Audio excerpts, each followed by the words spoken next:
Hare Krishna to all the devotees. Please accept my humble obeisances and Dandot Pranam. Hare Krishna. Hare Krishna Prabhuji, pranams Prabhuji. Hare Krishna Usha Mataji, Dandot Pranam Mataji.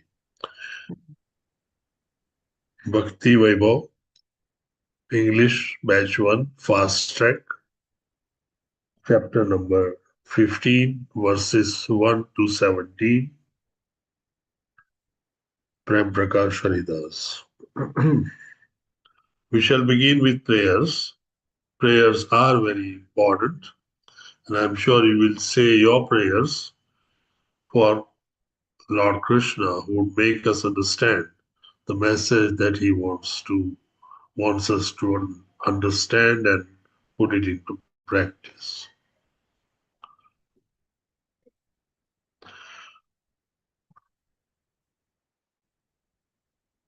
Today's class is day 44.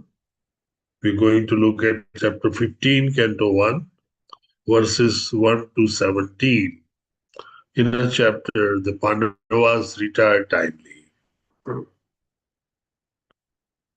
Om Ajnanatimirandasya Gnananjanashalaakaya Chakshurunmilitam Yena Tasmai Shri Guruve Namaha.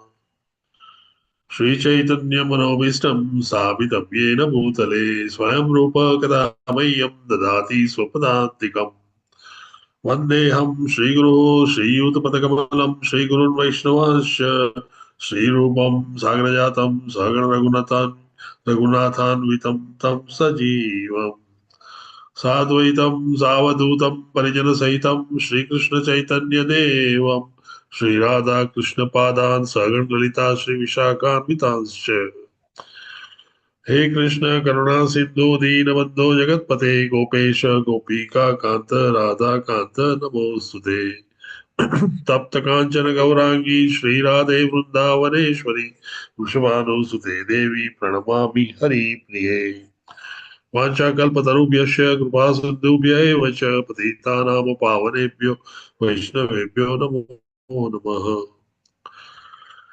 नमो विष्णुपादाय कृष्णप्रेष्ठाय भूतले श्रीमते भक्तिवेदान्त स्वामिन् इति नामिने नमस्ते सारस्वते देवे गौरवाणी प्रचारिणे निर्विशेष शून्यवादी पाश्चात्यदेशतारिणे जय श्री कृष्ण चैतन्य प्रभु नित्यानंद श्री अद्वैत गदाधर श्रीवासादि गौर भक्त वृंद हरे कृष्ण कृष्ण कृष्ण हरे हरे हरे राम राम राम हरे हरे ओम नमो भगवते वासुदेवाय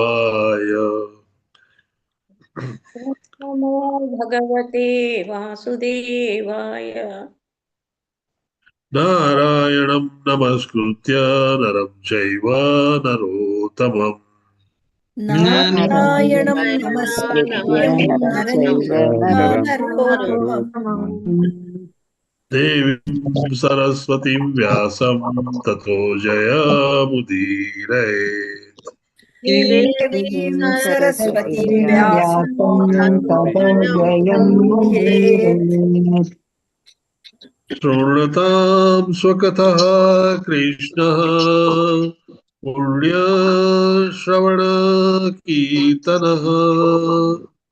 सर्वदा स्वकथा कृष्ण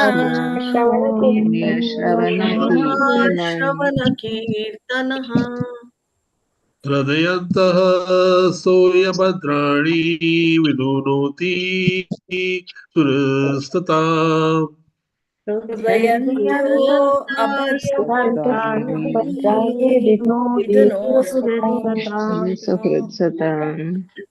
नष्टप्रायेषु अभद्रेषु नित्यं भागवत सेवया नष्टप्रायेषु अभद्रेषु नित्यं भागवतसेवया भगवती उत्तम श्लोके भक्तिर्भवती नैष्टिकी भगवती उत्तमश्लोके भवति नैष्टिकी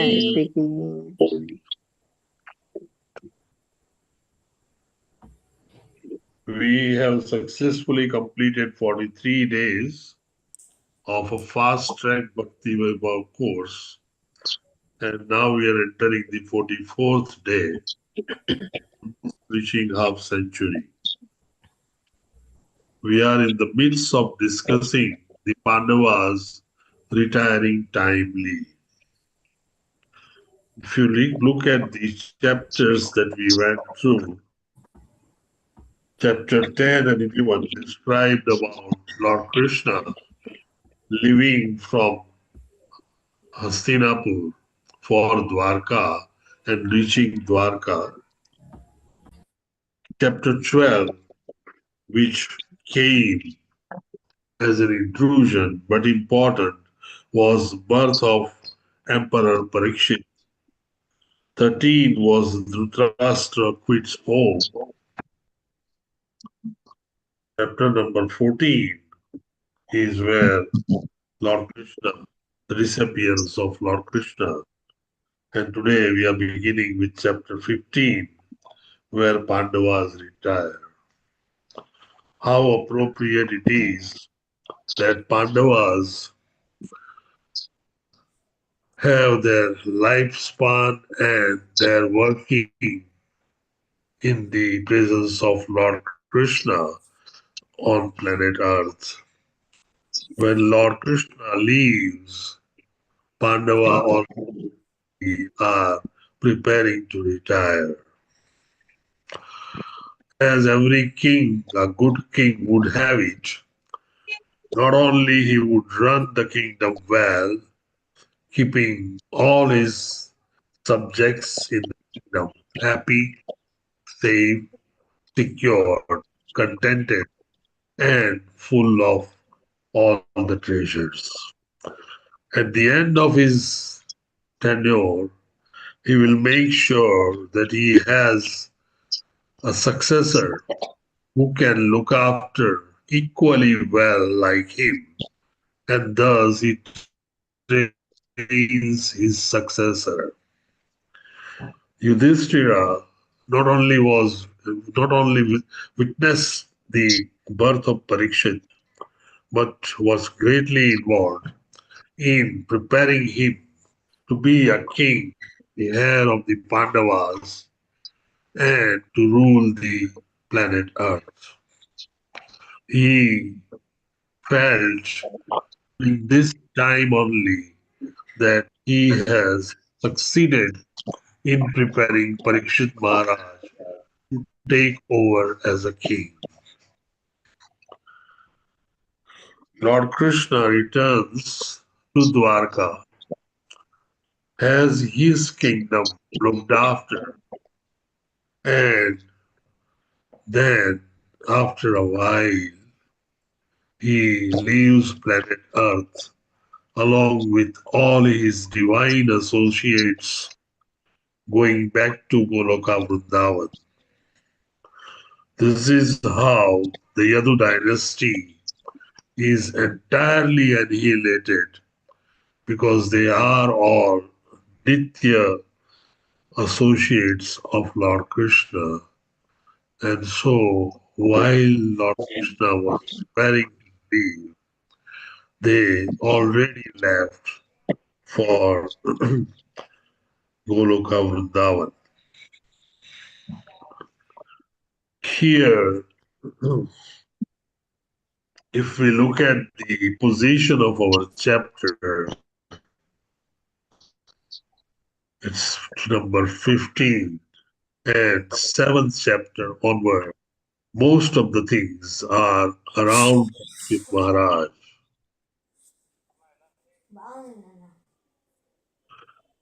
It describes the birth of the Maharaj Parikshit's chastising Kali. There is a noise coming continuously. Can we mute? Can we get all muted? Is Mohandas present? Hare Krishna Mohandas. Okay. Please, those who are making noise, can you? We are at such a senior level, I don't need to say this.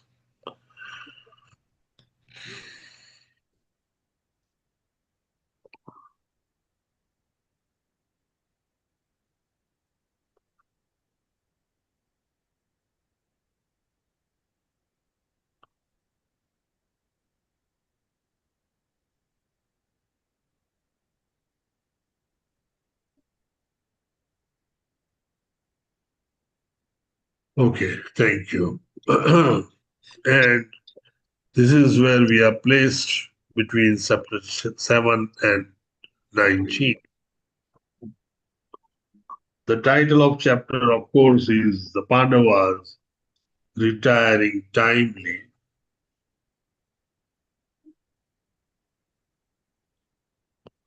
As usual, our lecture today has an aim, has understanding, preaching application, evaluation, and Shastra Chakshus.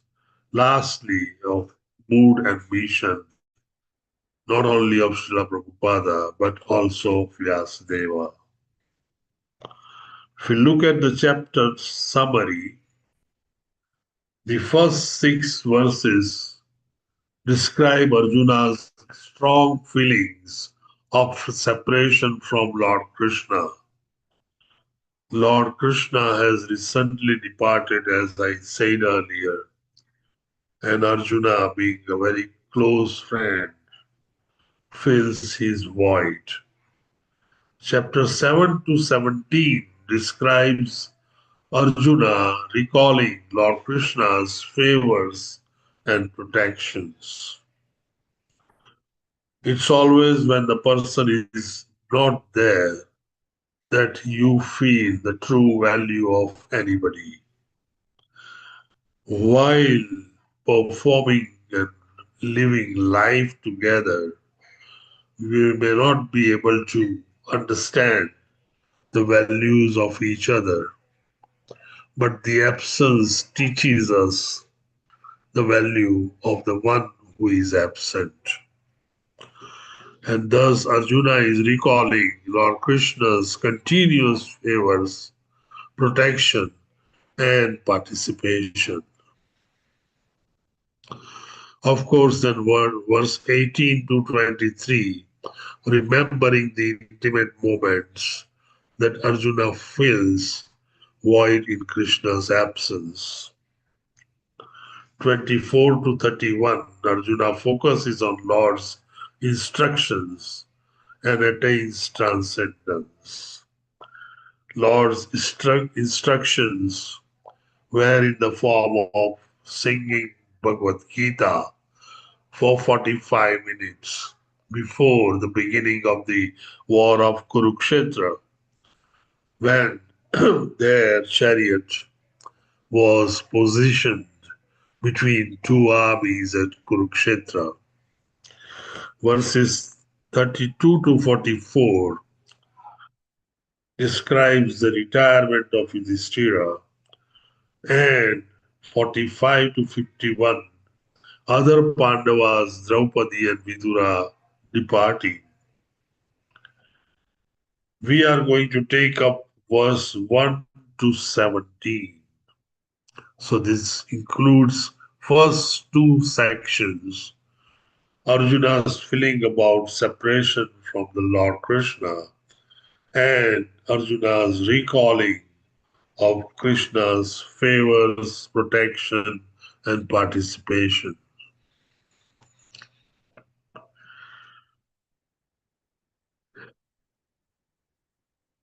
As described earlier, the first 6 verses are the strong feelings of separation that Arjuna has for Lord Krishna. And the first 4 verses describe various bodily symptoms suffered by Arjuna due to separation. Let's go in little detail of all these 4 verses and find out what it is. Verse number 1, translation is Sutta Goswami said, Arjuna, the celebrated friend of Lord Krishna, was grief stricken because of his strong feeling of separation from Krishna over and above all Maharaja Yudhishthir's speculations and inquiries. Maharaja Yudhishthir had been feeling bad omen for quite some time, and he had been discussing loudly and analyzing mentally about the feelings and omens that he is receiving all through. He is not aware that Lord Krishna has left for his abode along with his dynasty, and he keeps on thinking the reason for the bad omens.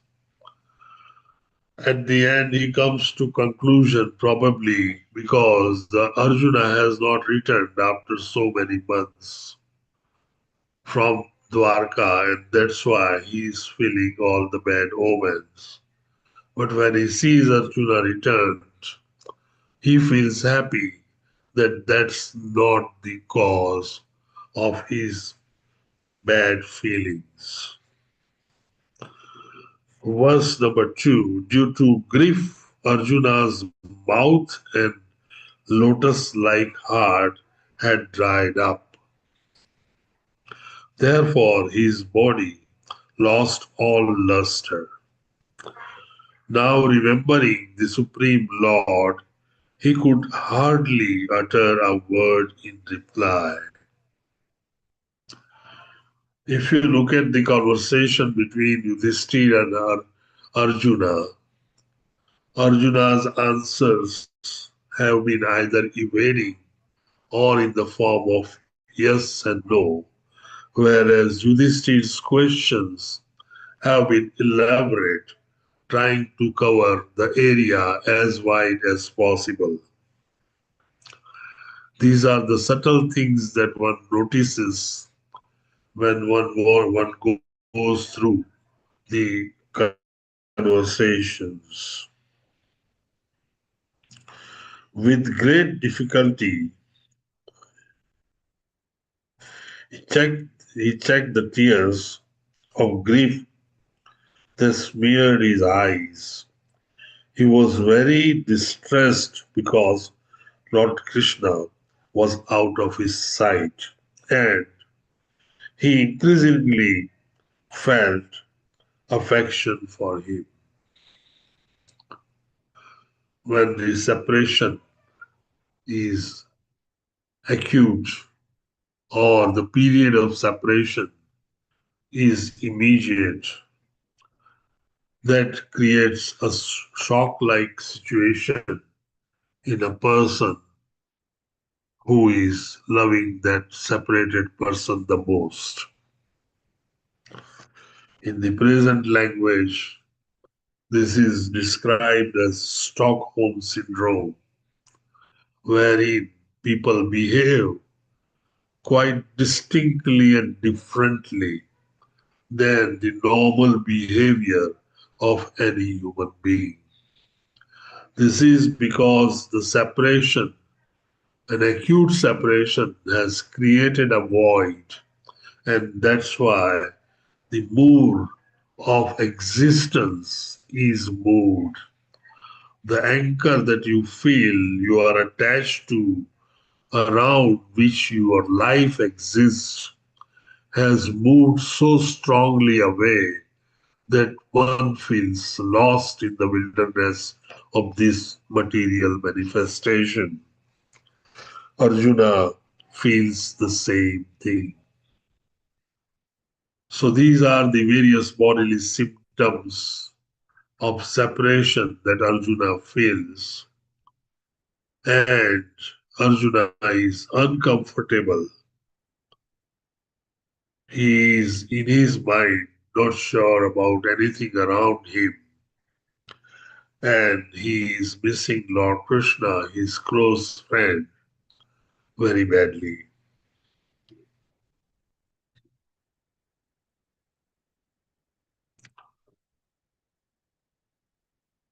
Verse 5th and 6th describes that Krishna, when left Arjuna feels, he left him, and there is now loss of astounding powers,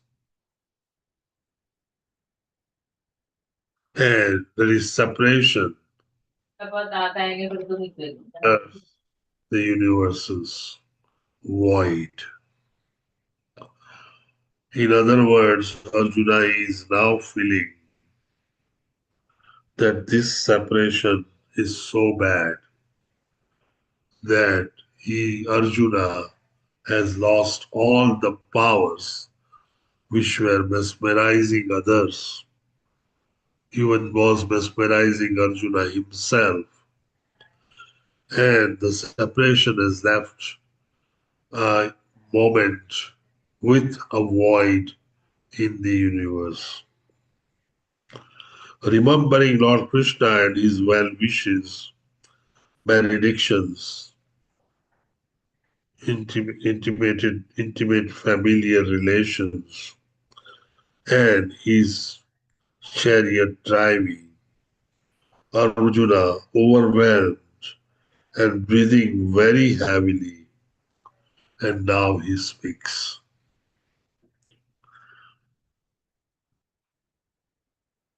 When a person is gone, one starts feeling and remembering all that he or she has done with that personality in the moment of active participation. Arjuna and Krishna not only had lived their childhood, they are related. And because of their relationship, they knew each other very well. They loved each other and nurtured a friendship so close that Krishna was never as close as Arjuna is.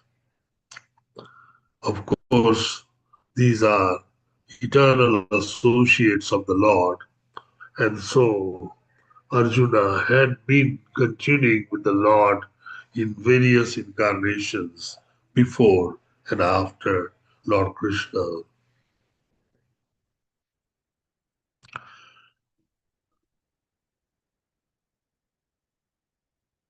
Fifth verse describes, and Arjuna says, O King, the Supreme Personality of Godhead Hari, who treated me exactly like an intimate friend, has left me alone.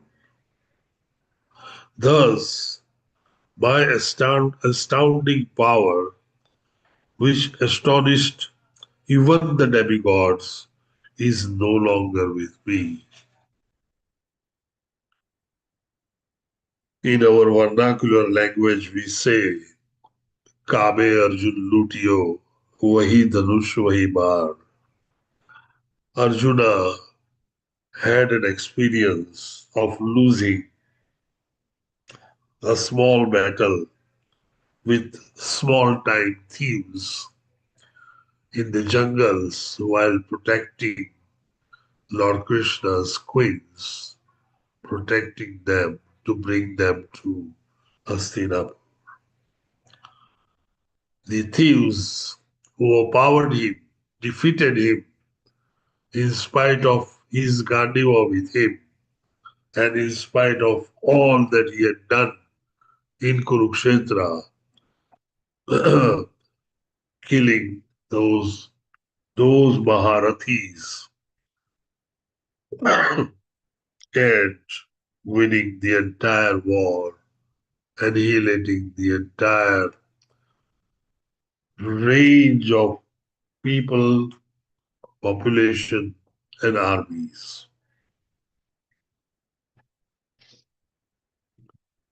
Text 6 further describes, I have just lost him whose separation for a moment would render all the universes unfavorable and void, like bodies without life. This is a situation wherein Arjuna describes his life is like without a soul, the simple body, the coverings. But the Chetana Shakti or the soul does not exist anymore. One feels strong separation symptoms in Arjuna because Arjuna, since Krishna left, has started realizing that all his powers have been withdrawn as they are no more needed. And you know very well that all the incarnations and Krishna's associates come with special powers as the need may be. So their qualifications and powers are need based, and the need was over when the war of Kurukshetra was done with. This is the reason why Arjuna has become like any ordinary warrior. And there is a change so big. Look at and imagine an Arjuna riding on a chariot driven by Lord Krishna in front of those big kings and Maharajas, including Durandars like Bhishma Pitamaha, Karna, and so many big warriors, including Dronacharya, Duryodhan, etc. And all these Maharathis and Senapatis and big generals of army were defeated repeatedly, simultaneously, and annihilated, along with 11 Akshauhini Sena of Lord Krishna. He did this almost single-handedly, so to say.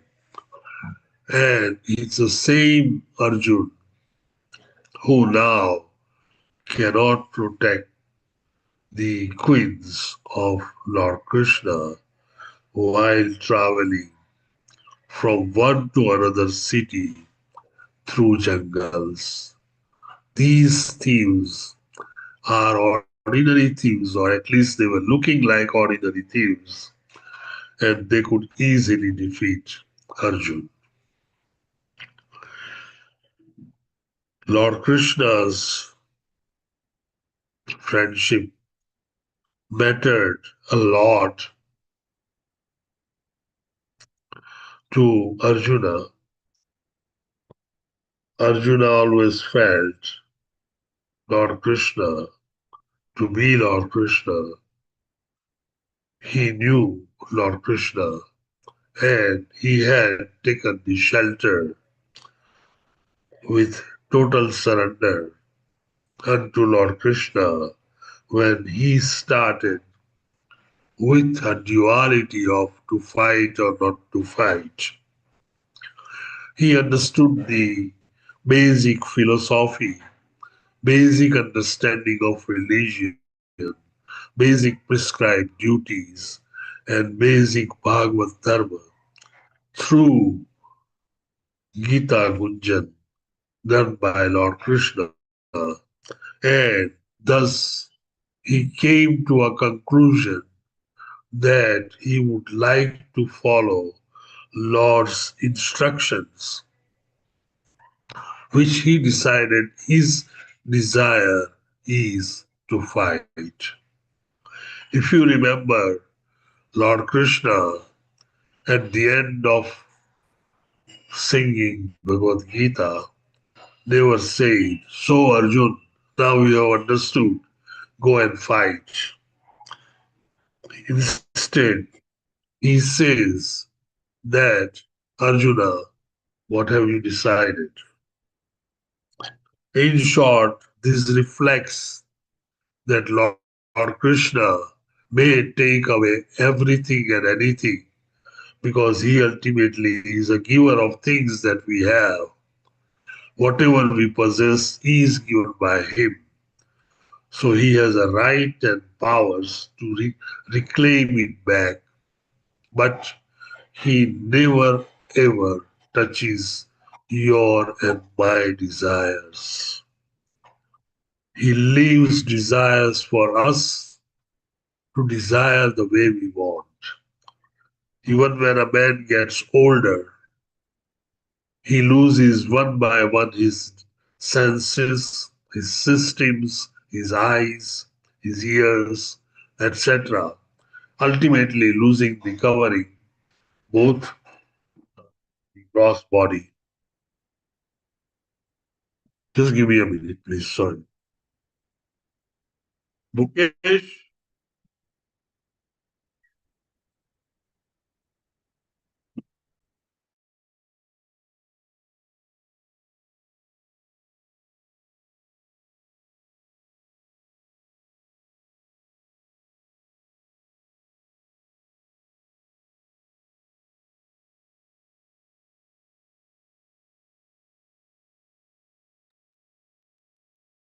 thank you. No, some problem with the power. Yeah, so I was talking that he may take one by one everything away as we proceed to an old age, and then about to die. But until the last moment of our consciousness, he never touches our wishes. In fact, when we are living a material life and we feel frustrated, tired, and unhappy about the existence in this Dukkalaya, all we need to do is change our wish and start having a desire to go back to Lord Krishna. And Lord Krishna very vividly describes in Bhagavad Gita that once you decide and desire, I will show you the way to come back to me. I will enlighten you in your heart. I'll enlighten the Deepak, and you will have the knowledge of coming back to me. So we can understand the love and affection that he shows. Mother, I used to join daily morning. Am I getting my attendance? We realize how loving he is for us.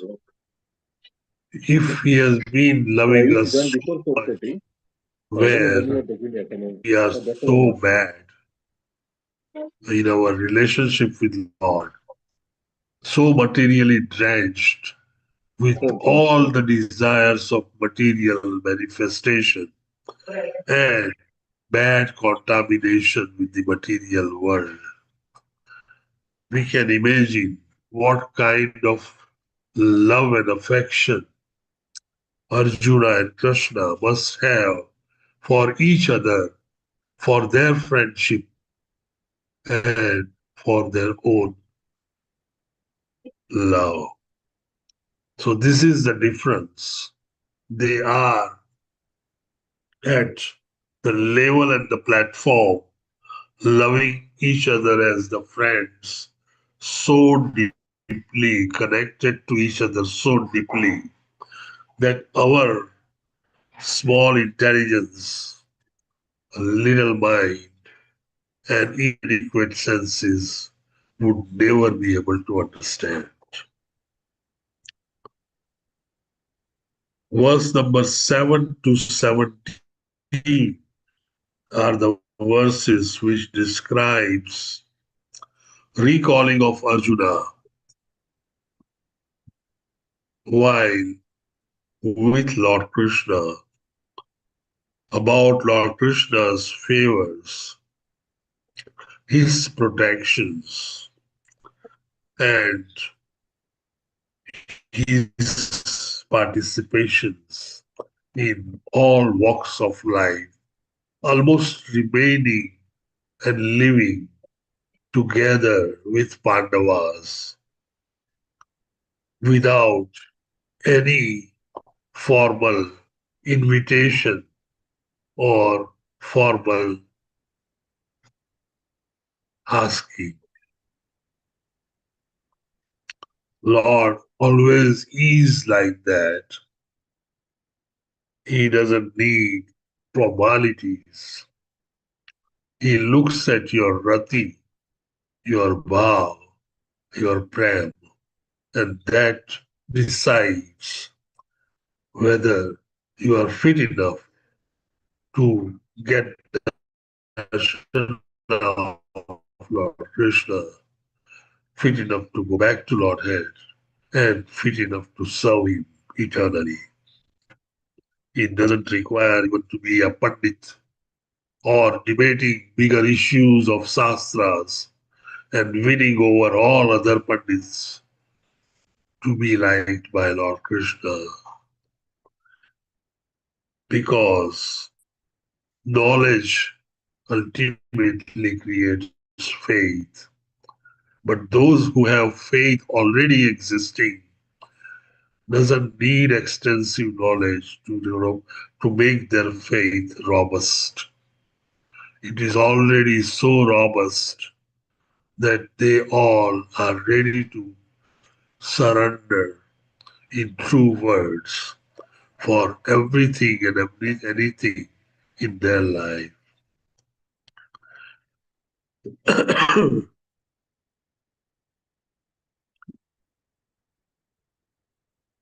Arjuna feels in these verses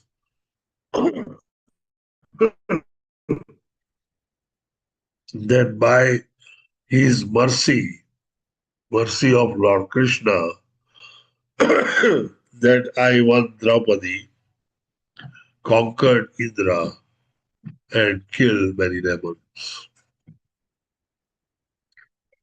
Let's see what the translations say.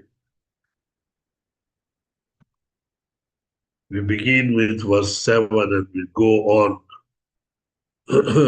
till verse 17.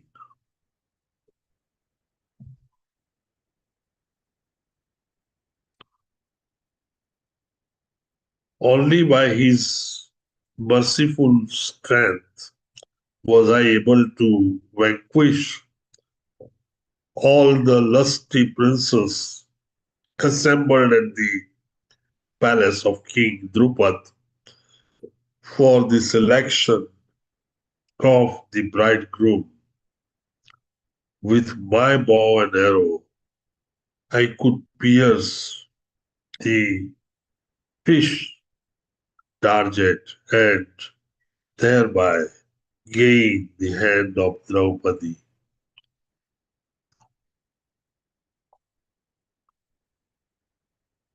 Draupadi had his Swayamvar, and in that Swayamvar, initially, Draupadi's eyes were focused on Karna. However, Lord Krishna takes Draupadi along and shows Arjun and says, think about this gentleman. It's so surprising that we feel that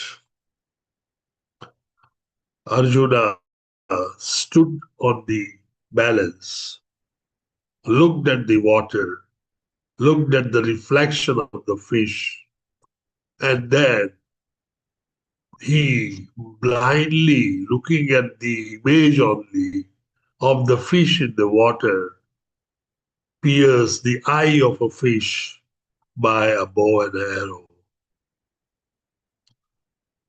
arrow. As materialist and contaminated conditioned soul, we feel that Arjuna need everything.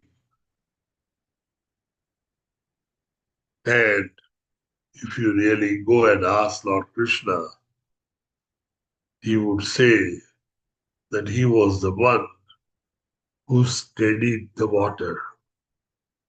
If the water had ripples and waves inside, which all the water ponds have, then Arjuna could not have been successful in piercing an eye, looking at an image in the water. Thus, the work of the Lord, howsoever subtle, is always a very prominent work. And when you look at with the hindsight, you realize that Lord Krishna really helped.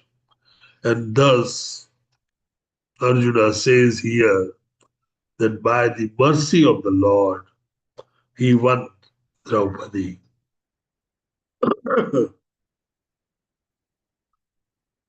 God works in the most mysterious ways. He is the same in among Christian missionaries. And this is very true. He doesn't work with ordinary rules and regulations of material world, and his plans are always very difficult to understand. Because, as I said earlier, we are the owner of inadequate senses, small negligible mind, and very little intelligence, though we all are puffed up and feel as great human beings. Lord is complete in all senses, and so once he makes some suggestion or a plan, it has to be a full, perfect plan.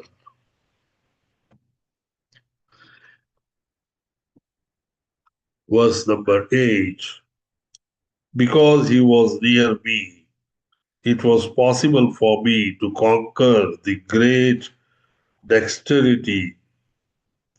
with great dexterity, the powerful king of heaven, Indradev, along with his demigod associates, and thus enable the fire god to devastate the Khandava forest. And only by his grace was the demon named Maya saved from the blazing Khandava forest, and thus we could build our assembly house of a wonderful architectured workmanship where all the princes assembled during the performance of Rajasuya Yagna and paid you tributes. Khandava one was where the Rakshas Maya was living. And this one or forest has to be destroyed to create a nagari there.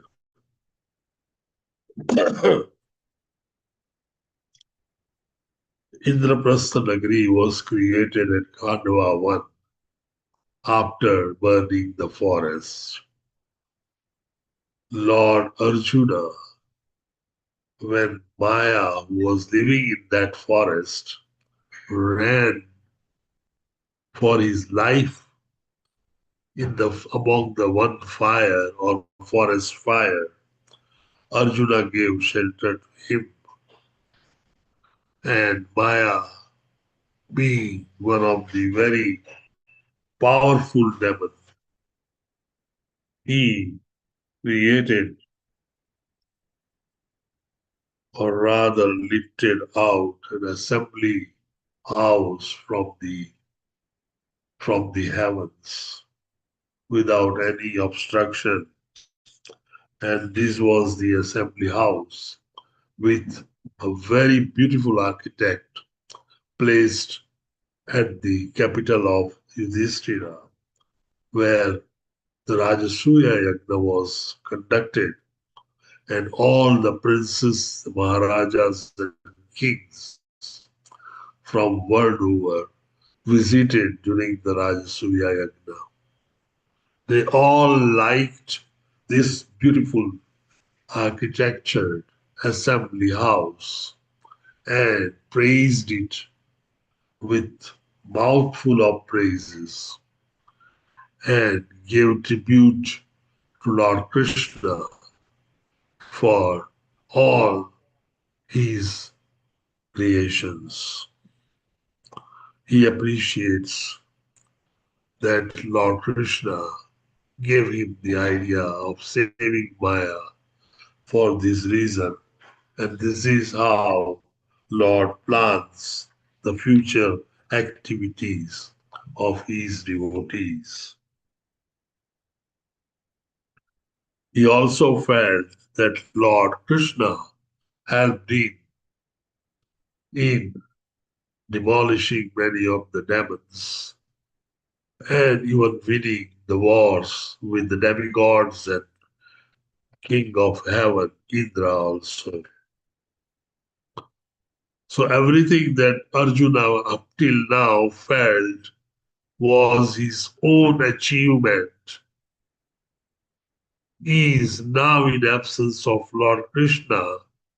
For him is turning out as the blessings of and benediction of Lord Krishna upon Arjuna.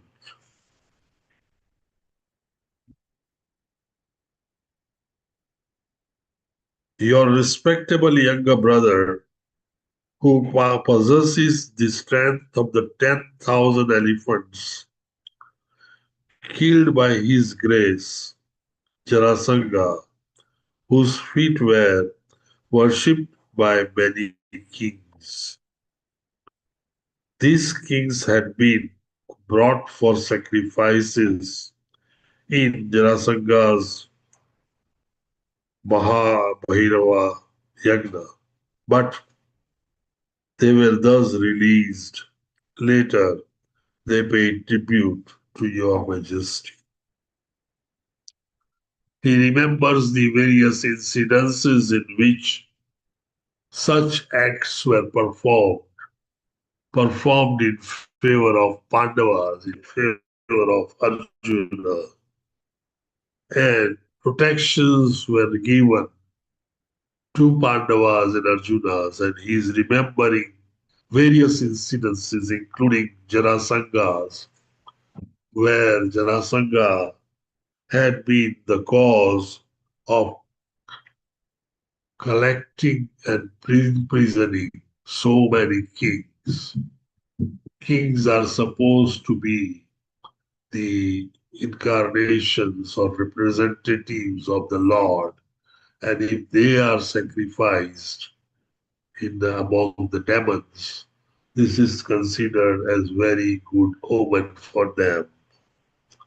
However, Jarasanga was defeated, and all the kings were released from their from their karavas.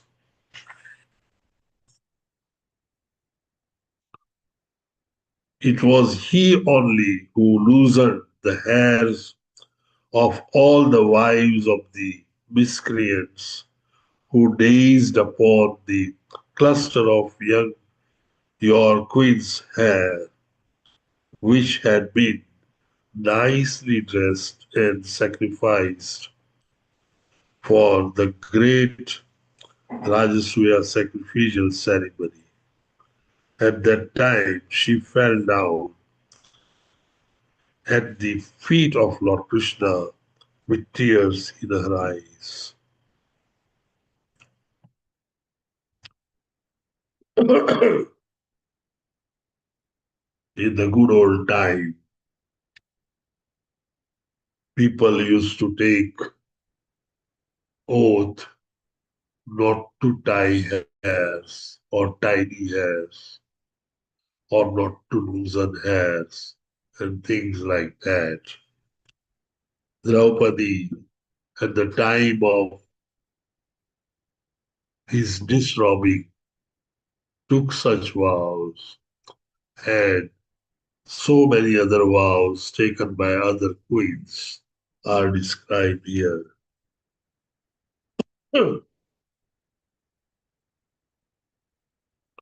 During our exile, Durvasa Muni, who ate with his 10,000 disciples, intrigued with our enemies to put us in dangerous trouble. At that time, Lord Krishna, simply by accepting the remnants of the food, saved us. By his accepting food thus, the assembly of Buddhis, while bathing in the river, felt sumptuously fed, and all the three worlds were also satisfied. We all know that the life of Pandavas has been the series of rivalries between Pandavas and Duryodhana and his brothers. Duryodhana tricked, saying that Pandavas are very good hosts. And so Durvasa Muni, with his 10,000 plus disciples, decided to visit Pandavas, find out how good hosts they are.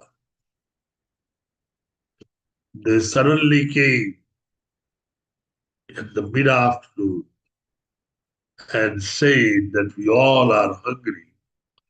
We are going for a bath in the river and coming for our food. Draupadi was astonished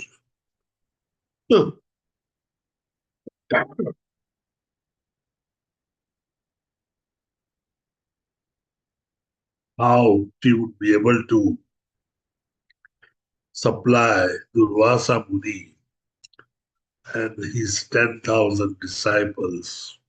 How would she have the food made so quickly in a short time while they just take bath in the river and come back for eating? Lord Krishna, while talking, realized the issue of Draupadi and said, "You all have eaten away. Go inside and find out if there are few remnants of your food." She could barely find out few grains of rice from the utensils which Lord Krishna took himself and got satisfied. And when Lord is satisfied, Lord's devotee automatically gets satisfied.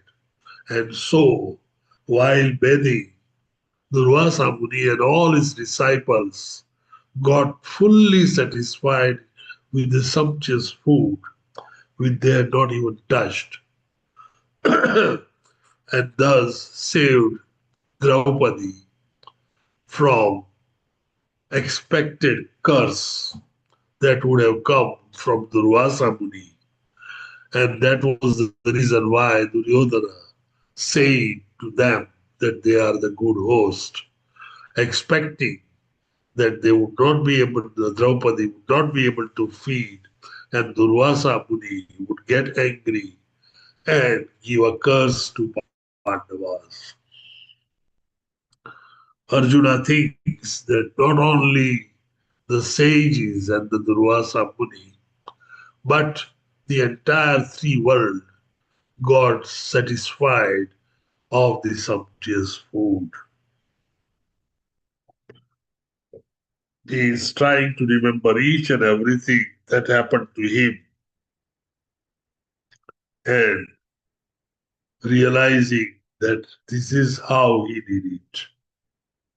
So he is, in fact, going through the lives and times of his life with Lord Krishna.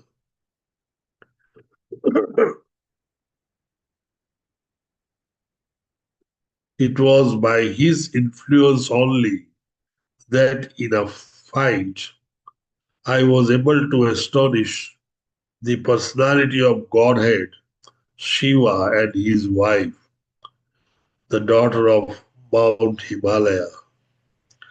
Thus, Lord Shiva became pleased with me and awarded me his own weapon.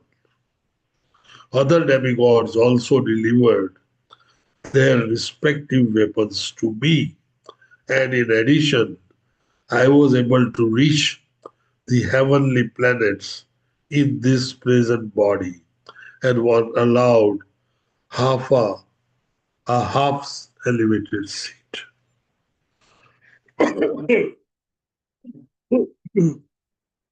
When our soul is covered with the material body and covered with the subtle body, it never can enter into the heavens. The heavens are the places where Lord Indra and other demigods live.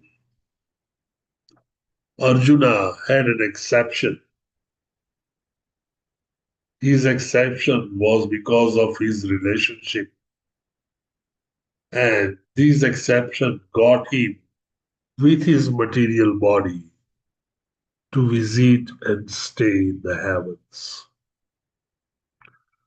While his visit in the heaven, he was given half elevated seat to sit with the demigods and King Indra and to learn many of the many of the tricks of the battleground.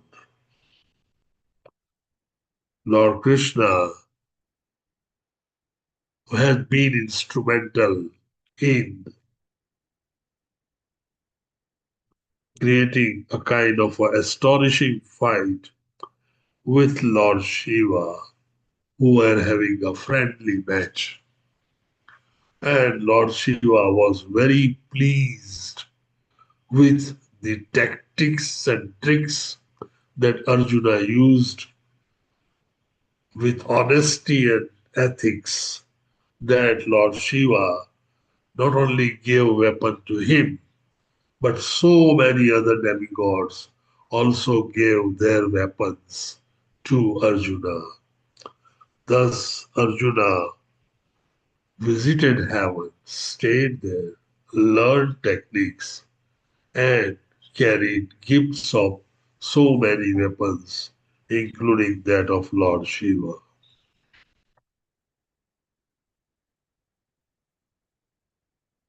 When I stayed for some days as a guest in the heavenly planets, all the heavenly demigods, including King Indradev, took shelter of my arms, which were marked with the Gandiva bow, to kill the demon named Nivata, Nivata Kavacha. O king, descendant of Ajamida, at the present moment, I am bereft of the Supreme Personality of Godhead, by whose influence I was so powerful.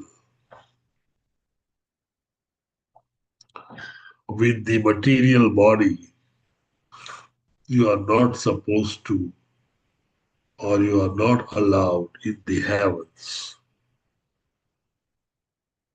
Arjuna went with the material body, created so much of success, and all the demigods, including Indra, took shelter of Arjuna and asked him to fight, whom Arjuna later killed the demon Navata Kavasha. And he feels that this was all because of Lord Krishna that he could do and enjoy the king, enjoy the heavens.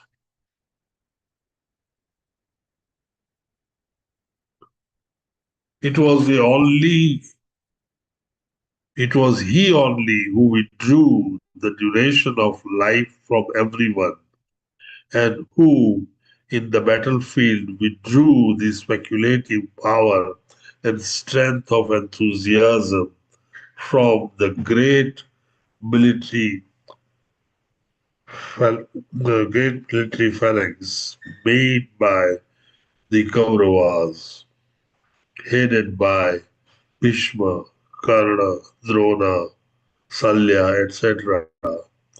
Their arrangement was expert and more than adequate. But he, Lord Krishna, while going forward, did all this. If you remember, at one stage in Bhagavad Gita, Lord Krishna says that don't worry about people who are standing in front of you and don't ever lament that they are going to die because I have already killed them.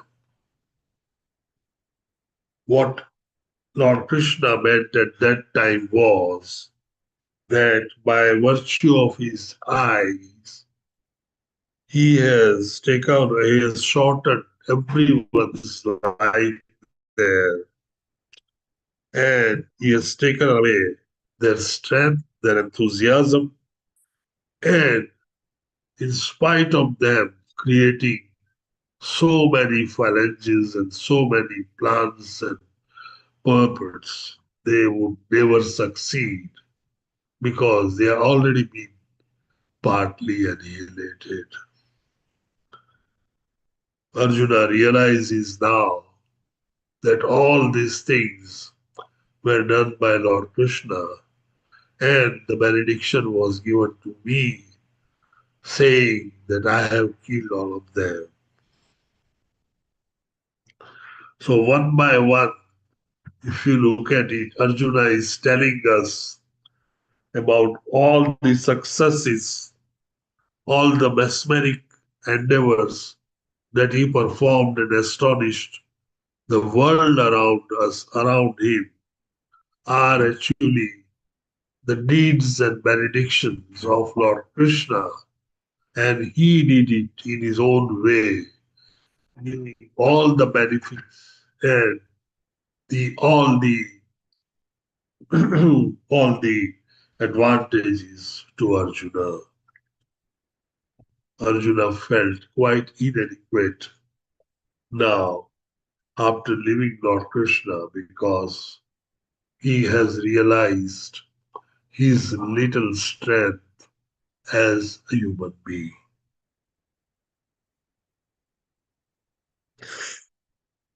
Great generals like Brahma, like Bhishma, Drona, Karna, Puriswara, Susama, Salya, Jayadratha, and Bahika all directed their invincible weapons against me. But by the Lord Krishna's grace, they could not even touch a hair of my head. Similarly, Prahlad Maharaj, the supreme devotee of the Lord Narasimha Deva, was unaffected by the weapons the demons used against him. If you look at the armies in Kurukshetra war, it was quite lopsided.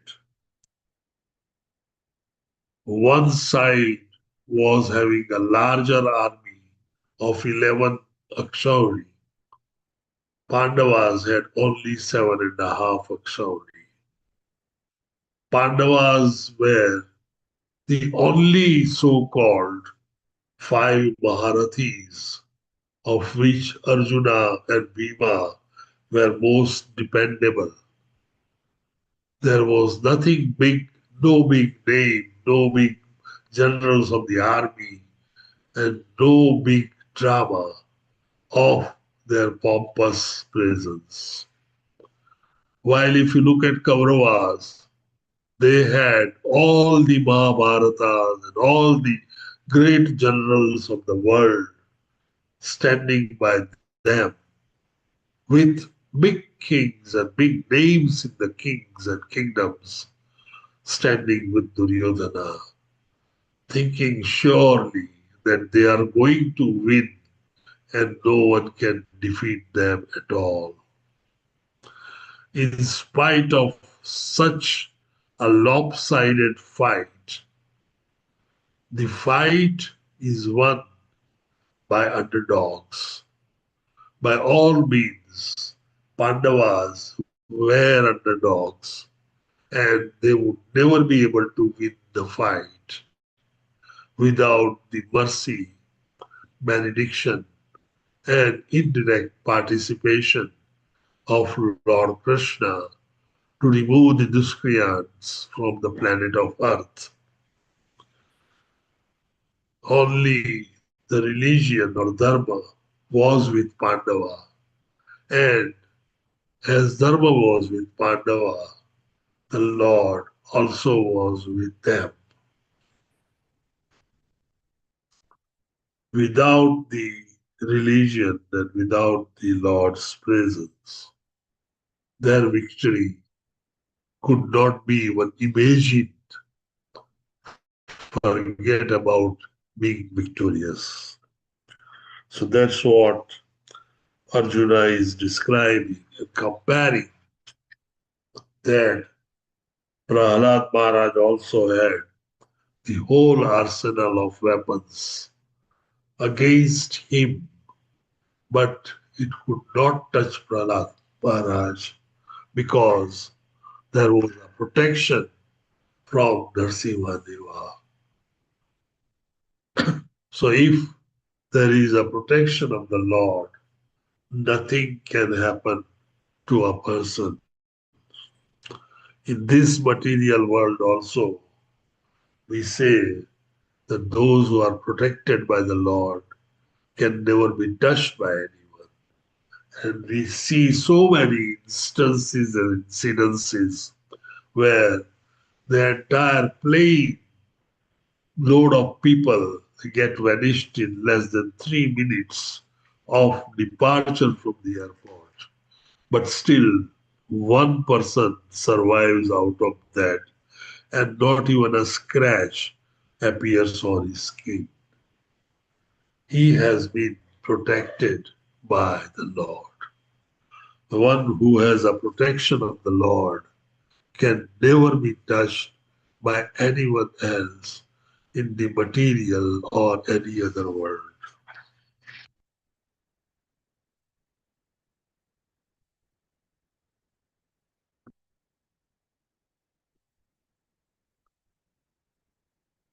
The last verse is, it was by his mercy only that my enemies neglected to kill me when I descended from my chariot to get water for my thirsty horses.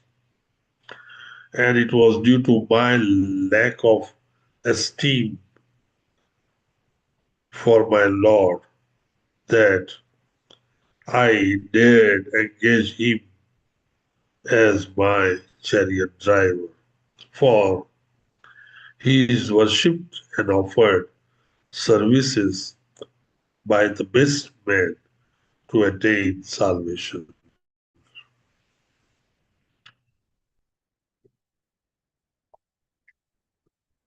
While the Kurukshetra war was going on,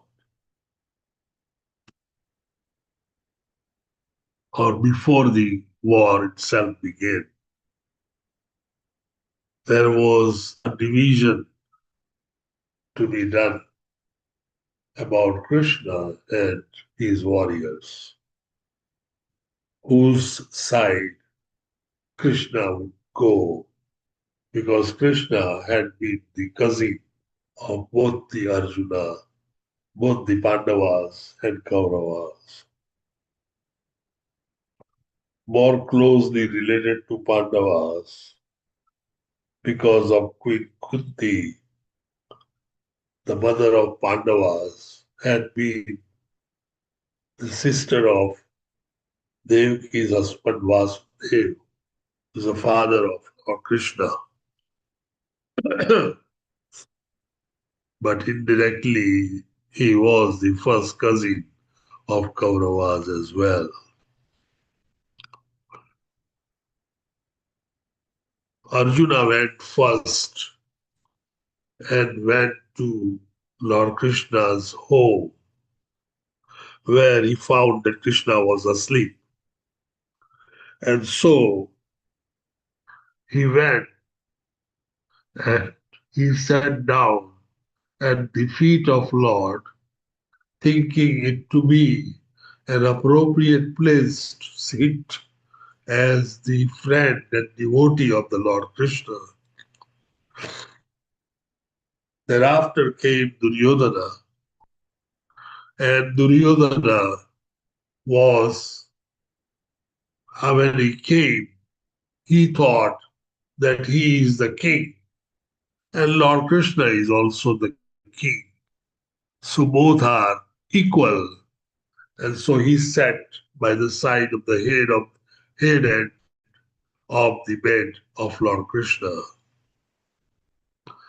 When Lord woke up, he first saw Arjuna and greeted him.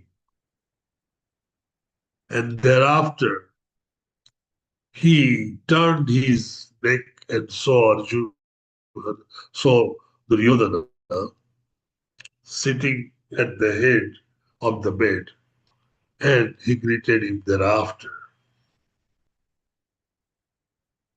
Then he describes that, well, I have an army and I am going to be also there, but I will not be taking any weapon, as you both are my cousin brothers. But you can always take me on your side if you want. But I will not lift any weapon. I will not throw any weapon to anyone, and I will not kill anyone.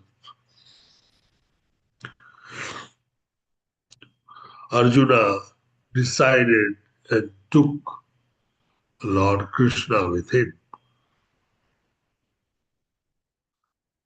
Duryodhana asked him, are you sure that you want Lord Krishna?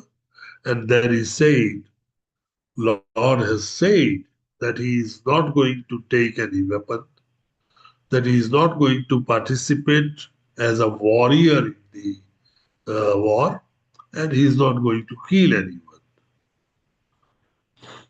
Arjuna said yes. Duryodhana, being very happy in his heart, proclaimed that, okay, now I have no choice but to take the army of Lord Krishna. And he has a big army, 11 Akshavani army. So I'll take the army. That's what he actually wanted. That's what he took. What Arjuna wanted was Lord Krishna. And that's how he selected Lord Krishna to be with them. This is what has been described here, that It was the benediction of Lord Krishna that whenever Arjuna made mistake, those mistakes were covered. Arjuna's horses got thirsty, and when the horses get thirsty, you got to give a water. Arjuna, without realizing that he is in the middle of the war field and the war is active, he descended from the chariot, took the horses to the water, got them water, and came back. When a person gets down from a chariot, he becomes a stationary target. And stationary target can be easily hit by even a neophyte than a moving target. But Krishna suddenly prevailed and created a situation that no one noticed him at all. And this is how Arjuna was saved.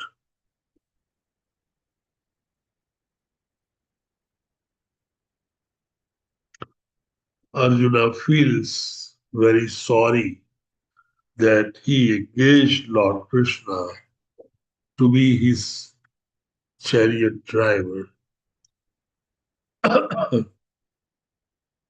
Chariot drivers are considered to be much more important than the warrior himself at times, because he is the one who picks up the is a chariot driver is like a powerful radar system in the warfares of ancient time.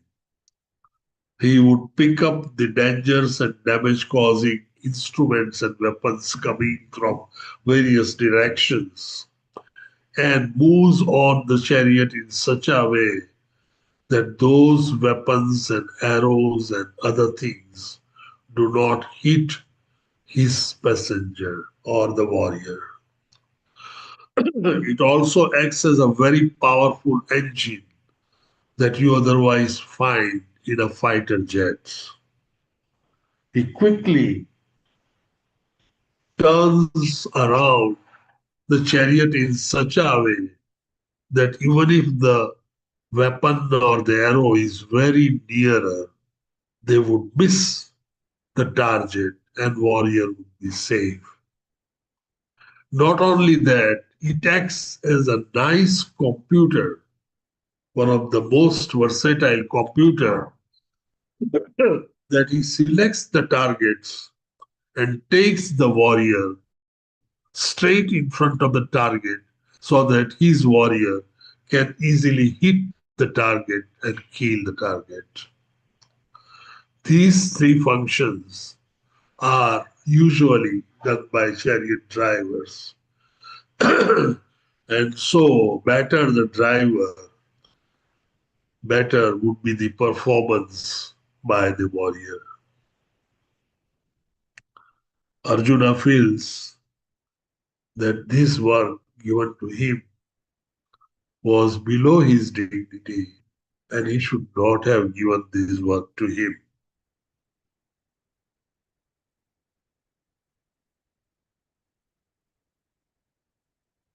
All in all, Arjuna feels great separation from Krishna.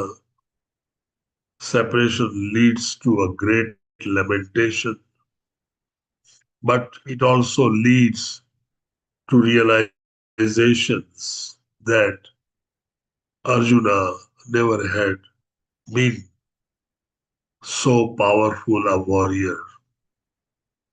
Without Krishna, Arjuna had been never so powerful to win Draupadi alone or conquer Indra or kill Daman, Devatakvacha on his own. It was all possible because of the benedictions of Lord Krishna, his help, and his pivotal role has made him succeed and take all the credits of the work done by Lord Krishna for his own credit. And this is how Arjuna feels he became a great warrior in the war of Kurukshetra. It's a real wonderful insight that one gets while going through the lamentation of his close friend. It goes on further, which I'm sure people taking classes tomorrow and thereafter will teach you in great detail. I want someone to read these. Please raise your hand so that we can decide who will read these. Prabhuji, should I read? Let's see. Lalita Vinodini Mataji. Hare Krishna, Prabhuji. Mataji, you go ahead first. Yes, Just give me a minute.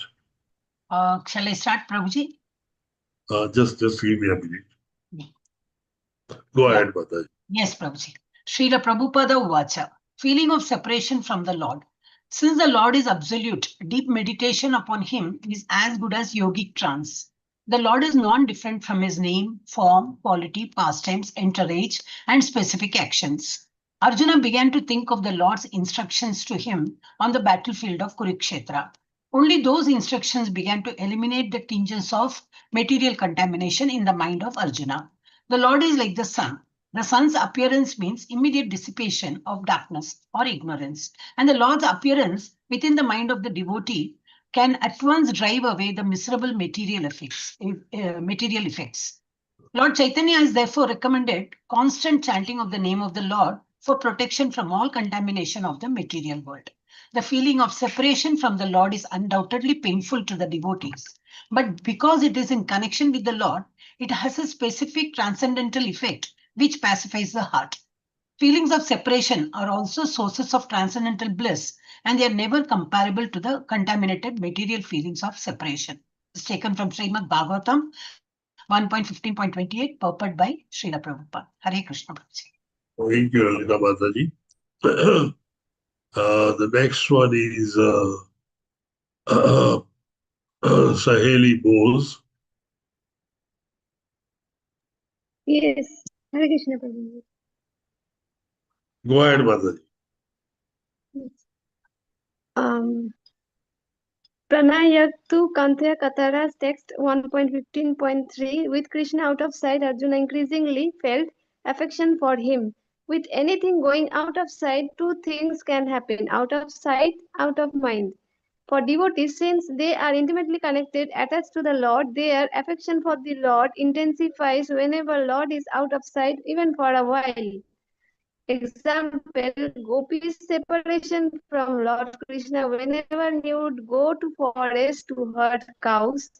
Example, Brajavasi's separation from the Lord after he left Vrindavan to go to Mathura. Pranam, Prabhu. Thank you very much, Mataji.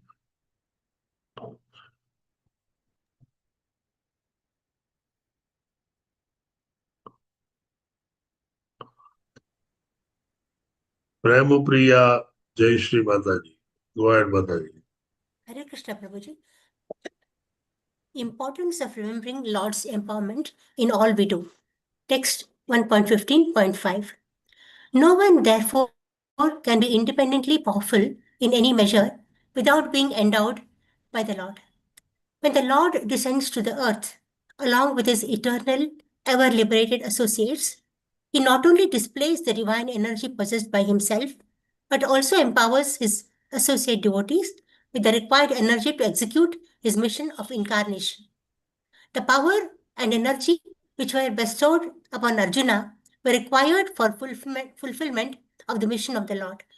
But when his mission was fulfilled, the emergency powers were withdrawn from Arjuna because the astounding powers of Arjuna, which were astonishing even to the denizens of heaven, were no longer required and were not meant for going back home, back to Godhead. Srimad Bhagavad Gita, Bhagavatam 1.15.5 purport. Lesson. The lesson is, therefore, that no one should be puffed up for his powers borrowed from the Lord. The sane man should rather feel obliged to the Lord for such benefactions and must utilize such powers for the service of the Lord. Such power can be withdrawn at any time by the Lord. So the best use of such power and opulence is to engage them in the service of the Lord. Srimad Bhagavatam 1.15.5 purport. Hare Krishna Prabhuji. Thank you very much. Shiv Kumar Biradar Prabhuji. Conclusion. Yes, Mataji. Hare Krishna. Go ahead, Prabhuji. Importance of remembering Lord's empowerment in all we do. Lord Brahma's prayers for creative energy. Srimad Bhagavatam 2.9.22 to 24. Text 22. Let the Supreme Lord be merciful towards us. He is the one friend and soul of all living entities in the world, and He meditates all for their ultimate happiness by His six transcendental appearances. May He be merciful towards me so that I, as before, may be empowered with the introspection to create, for I am also one of the surrounded souls who are dear to the Lord. Thank you, Mataji. Thank you. Chitra Mohi Vidasi. Can you read text 23?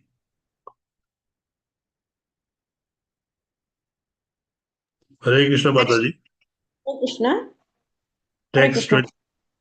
Yeah. Next. Importance of remembering Lord's empowerment in all we do. Lord Brahma's prayers for creative energy. Srimad Bhagavatam 2.9.22 to 24. Text 22. Let the Supreme Lord be Mataji, merciful. 22 is finished. We read text 23. Okay, Prabhuji. Sorry. Text 23. The Supreme Lord, the personality of Godhead, is always the benefactor of the surrendered souls. His activities are always enacted through his internal potency. Rama are the goddesses of fortune. I pray only to engage in his service in the creation of the material world, and I pray that I not be materially affected by my works. For thus I may be able to give up the false prestige of being the creator. Text 24. Hare Krishna Prabhuji. Shall I continue, Prabhuji? Continue, Mataji. Text 24. The Lord's potency are innumerable as he lies down in the water of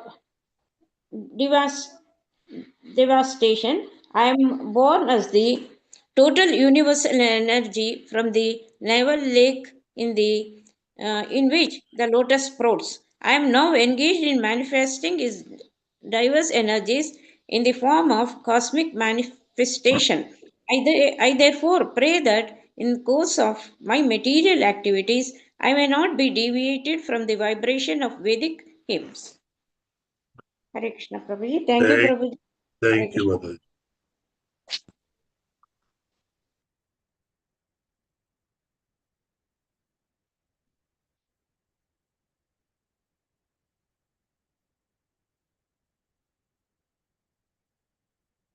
Radha Vallabi Devi Dasi.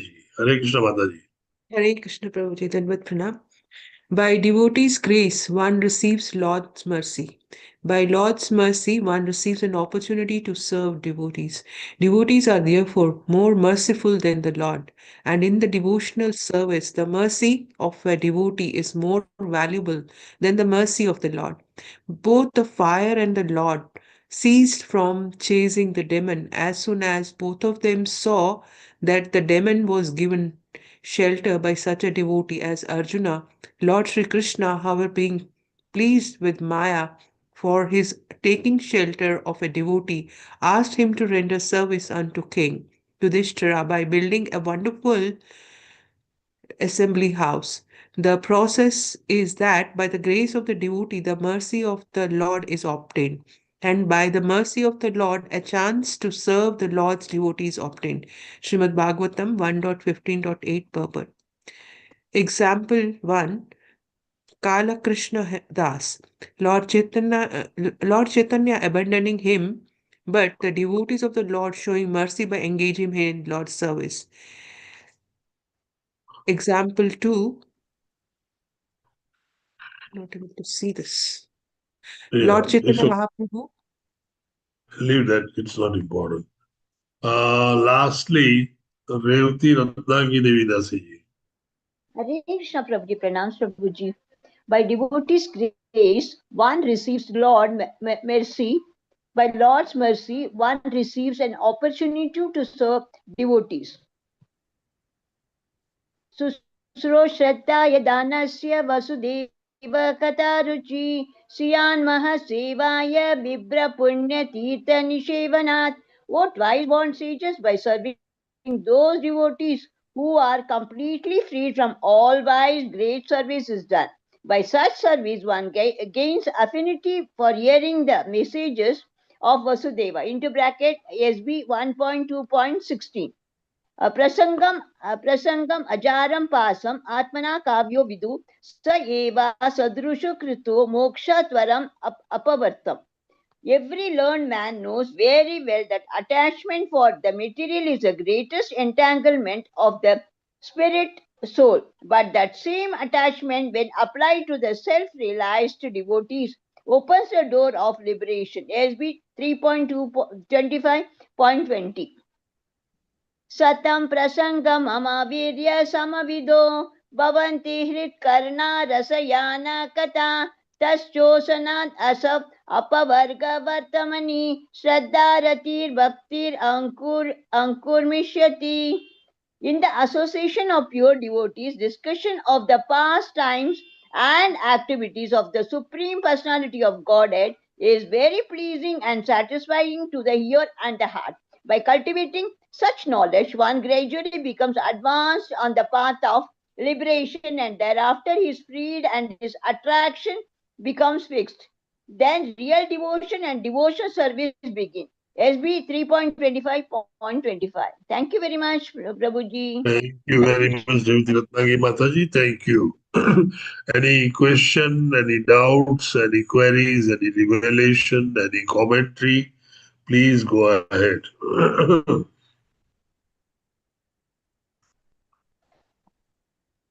I've got a question in this in the second verse here. That prasangam ajaram pasham. Every learned man knows very well that attachment for the material is the greatest entanglement of the spirit soul.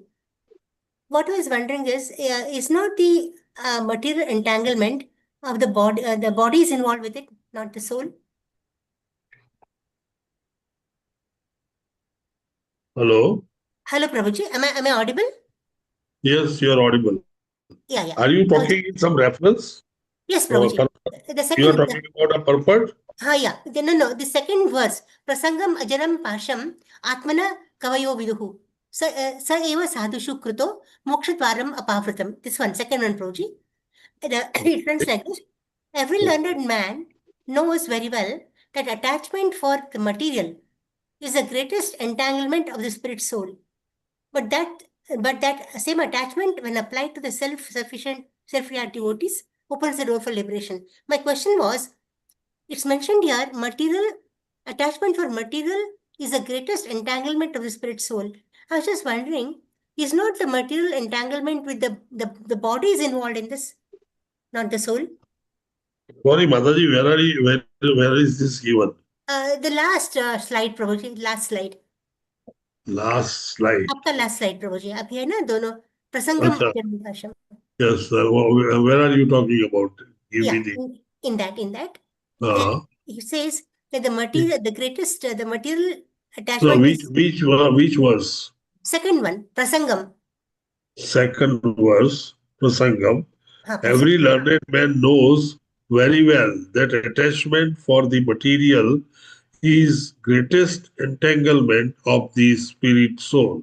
But that some attachment, when applied to the self, realized devotees, opens the door of liberation. The latter part is okay, Prabhuji. My question was, now this material entanglement, I thought the body was more involved in the material entanglement and not the spirit soul.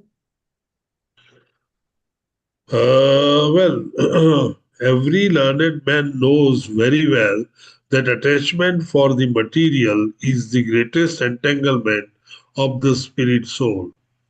What's wrong in it? It's perfect. The spirit soul is actually encased in a material body. Material body is just a covering. It is the entanglement of the soul that keeps us conditioned. It is not the attachment of the body that keeps us conditioned. Body doesn't carry on having the plus and minuses. It is the subtle body maintaining the record of the soul that has plus and minuses. So whatever credits and the debits that you have of pious and impious activities that we do, as a reaction of those activities, whatever karmas and their reactions that we collect are the collection of the soul. The soul gets entangled, and that's why soul remains as a conditioned soul. We never say conditioned body, we say conditioned soul. The conditioned soul then keeps changing the body according to his destiny and karma. Okay, does that make some sense, Mataji? Yes. Yeah. So that's what is reflected. Yeah. Thank you. Thank you very much, Usha Mataji, for asking that question. I was feeling that the spirit soul is always very pure and all that. I mean, it's uncontaminated. Yeah, it has been always a pure, but all that contamination, darthas, and everything that occurs is on the name of the soul. The body keeps changing. That's why we carry the burden of memories, carry the burden of sins and their reactions, or prarabdha, anarthas, etc., to our next body. But the soul carries that. So it is a soul which is conditioned. Body never gets conditioned. Our soul has come here, has come to the material world, got the covering of body, but soul gets conditioned. Thank you, Prabhuji. Thank you, Mataji. Vancha kalpatarubhyasya krupa sindhubhya evacha patita nama pavanebhyo vaishnavebhyo namo namah. Anek koti Vaishnav. Thank you very much for attending the classes. I really appreciate that. All the good words and the words that you like are the words of Srila Prabhupada and Acharyas and my gurus. The mistakes are all mine. I would request you to correct the mistake and forgive me for the mistakes. Hare Krishna to everyone. Dandavat pranam to everyone. Hare Krishna. Krishna Prabhuji, thank you so much. Prabhuji, the YouTube you need to stop, Prabhuji. Hare Krishna.